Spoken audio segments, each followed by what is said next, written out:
Hello everyone, कैसे हैं आप सब। I hope you all are doing great. तो चलिए आज मैं आपको रामधारी गुप्ता खंड 2 प्रतिलेखन संख्या 29 से हिंदी डिक्टेशन लिखवाने जा रही हूँ। तो चलिए शुरू करते हैं। 5 4 3 2 1 रेडी स्टार्ट। अध्यक्ष महोदय, नई तालीम में मेरी रुचि उसी दिन से रही है जिस दिन प्रातः स्मरणीय पूज्य महात्मा गांधी जी ने इस विषय पर विचार करने के लिए पहले पहल एक सम्मेलन वर्धा में किया था, जिसमें देश के कुछ शिक्षा शास्त्री और राष्ट्रीय शिक्षा से संबंध रखने वाले कार्यकर्ता आमंत्रित थे। उस दिन से इस पद्धति की जिस प्रकार से जांच और प्रगति हुई है, मेरा उससे कुछ ना कुछ संबंध रहा है और इसलिए मुझे इस बात की प्रसन्नता है कि आपने आज मुझे शिक्षा संबंधी विचारों को व्यक्त करने का अवसर दिया। यद्यपि मैं जानता हूँ कि ऐसा करने में बहुत अंश में पुनरावृत्ति करूँगा और हो सकता है मेरे मत से दूसरों का, विशेषकर शिक्षा शास्त्रियों का मत न मिले। इसके अतिरिक्त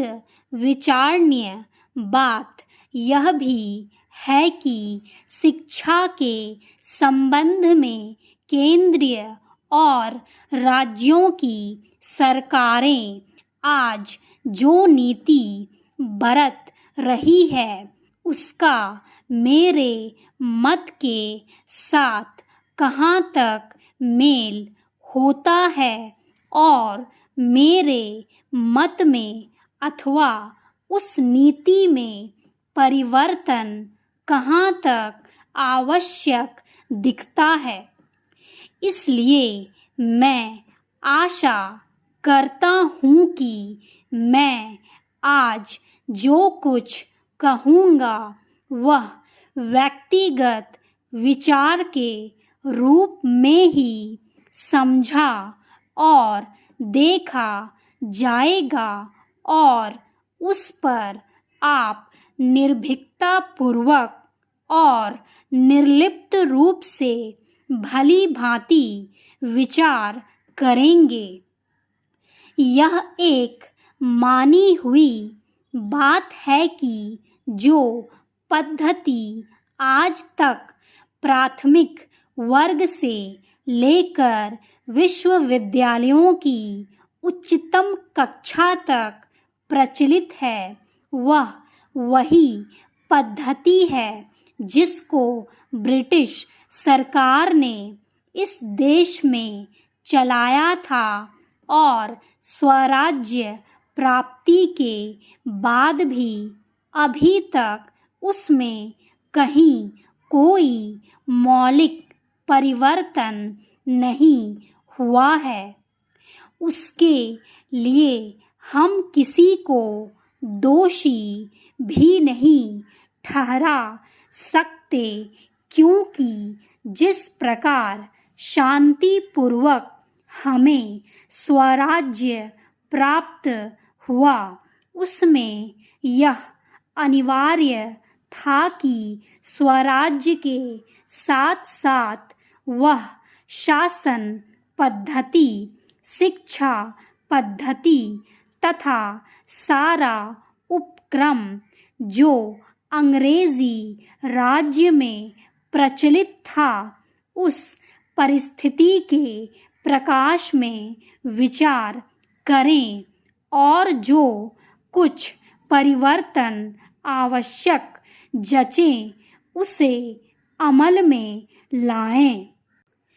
इसमें संदेह नहीं कि अंग्रेजों ने जो शिक्षा पद्धति आरंभ की वह विशेषकर अपने राज्य को आसानी से और सुविधा के साथ चलाने के लिए जारी की थी। उसके साथ साथ उनके दिल और दिमाग में भी यह विचारधारा काम कर रही थी कि यहाँ की संस्कृति और साहित्य में कोई ऐसी चीज नहीं है जिसको वे अपनी संस्कृति, साहित्य इत्यादि की अपेक्षा अधिक अच्छा समझें अथवा जिनको वे बनाए रखना उचित समझें। धीरे धीरे उनकी विचारधारा में थोड़ा बहुत परिवर्तन भी हुआ, पर मूल रूप से नहीं, और इसी बीच यूरोप में विज्ञान की जो प्रगति हुई वह इस देश में उनकी भाषा के द्वारा ही प्रसारित हो सकती थी। इन सब का परिणाम यह हुआ कि शासन की सुविधा और अपनी भाषा तथा संस्कृति के प्रति श्रद्धा के कारण उन्होंने इस पद्धति को जारी रखा और इसको अधिकाधिक प्रोत्साहन दिया गया। इसमें कोई संदेह नहीं कि हमारी कई पीढ़ियों ने जो शिक्षा पाई इसी पद्धति से पाई। 5, 4, 3, 2, 1 रेडी स्टार्ट। अध्यक्ष महोदय, नई तालीम में मेरी रुचि उसी दिन से रही है जिस दिन प्रातः स्मरणीय पूज्य महात्मा गांधी जी ने इस विषय पर विचार करने के लिए पहले पहल एक सम्मेलन वर्धा में किया था, जिसमें देश के कुछ शिक्षा शास्त्री और राष्ट्र शिक्षा से संबंध रखने वाले कार्यकर्ता आमंत्रित थे। उस दिन से इस पद्धति की जिस प्रकार से जांच और प्रगति हुई है, मेरा उससे कुछ ना कुछ संबंध रहा है और इसलिए मुझे इस बात की प्रसन्नता है कि आपने आज मुझे शिक्षा संबंधी विचारों को व्यक्त करने का अवसर दिया। यद्यपि मैं जानता हूँ कि ऐसा करने में बहुत अंश में पुनरावृत्ति करूंगा और हो सकता है मेरे मत से दूसरों का, विशेषकर शिक्षा शास्त्रियों का मत ना मिले। इसके अतिरिक्त विचारणीय बात यह भी है कि शिक्षा के संबंध में केंद्रीय और राज्यों की सरकारें आज जो नीति बरत रही है उसका मेरे मत के साथ कहाँ तक मेल होता है और मेरे मत में अथवा उस नीति में परिवर्तन कहाँ तक आवश्यक दिखता है। इसलिए मैं आशा करता हूँ कि मैं आज जो कुछ कहूँगा वह व्यक्तिगत विचार के रूप में ही समझा और देखा जाएगा और उस पर आप निर्भीकता पूर्वक और निर्लिप्त रूप से भली भांति विचार करेंगे। यह एक मानी हुई बात है कि जो पद्धति आज तक प्राथमिक वर्ग से लेकर विश्वविद्यालयों की उच्चतम शिक्षा तक प्रचलित है, वह वही पद्धति है जिसको ब्रिटिश सरकार ने इस देश में चलाया था और स्वराज प्राप्ति के बाद भी अभी तक उसमें कहीं कोई मौलिक परिवर्तन नहीं हुआ है। उसके लिए हम किसी को दोषी भी नहीं ठहरा सकते, क्योंकि जिस प्रकार शांतिपूर्वक हमें स्वराज प्राप्त हुआ उसमें यह अनिवार्य था कि स्वराज के साथ साथ वह शासन पद्धति, शिक्षा पद्धति तथा सारा उपक्रम जो अंग्रेजी राज्य में प्रचलित था उस परिस्थिति के प्रकाश में विचार करें और जो कुछ परिवर्तन आवश्यक जचे उसे अमल में लाएं। इसमें संदेह नहीं कि अंग्रेजों ने जो शिक्षा पद्धति आरंभ की वह विशेषकर अपने राज्य को आसानी से और सुविधा के साथ चलाने के लिए जारी की थी।